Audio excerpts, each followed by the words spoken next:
ஒரு முறை பிறப்பவனுக்கு 2 மரணம், 2 முறை பிறப்பவனுக்கு 1 மரணம். என்னடா குழப்பற அப்படிங்கலாம்.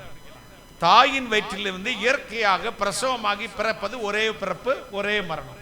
ஆனால் அதற்கு பின்பு அவனுக்கு மோட்சம் நரகம் 2 இருக்கிறது. எல்லா ரிக், ஜாமம், அஜூர், அதர்வண வேதங்கள், ஹிந்துயிசம், இந்து மதம், இஸ்லாம் மதம், கிறிஸ்தவம் எல்லாம் சொல்லுகிறது மனிதன் மரணத்துக்கு பின்பு ஒரு வாழ்க்கை இருக்கிறது.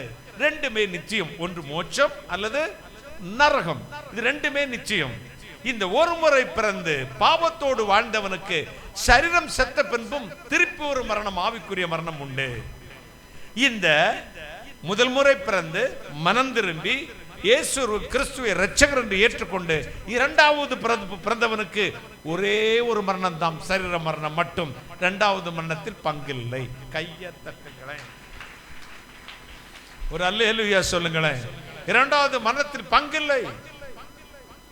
அப்ப நான் ஆண்டவர் என்ன சொல்றார்? இனி இடிக்க மாட்டேன், உன்னை நானே கட்டுவேன். ஏன்னா களிப்புள்ள கோட்டத்தோடு உன்னுடைய வீட்டுக்கு திரும்பி வருகிறாய், உன் தேவனிடத்திற்கு திரும்பி வருகிறாய், உன்னுடைய வாசஸ்தலத்துக்கு திரும்பி வருகிறாய். தேவனுடைய கரம் ரட்சிக்க கூடாதபடி குறுக்கி போகவில்லை. உங்கள் வாய் இந்த மாதத்தில் கட்டப்பட போகிறது.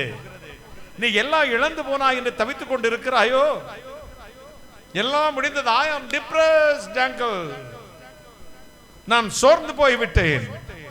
குடும்ப வாழ்வை சரியில்லை, வருமானம் இல்லை, வீட்டில் சமாதானம் இல்லை, கடன் பாரம் ஒரு பக்கம், எல்லாம் சுத்தி வளைக்கப்படுகிறேன்.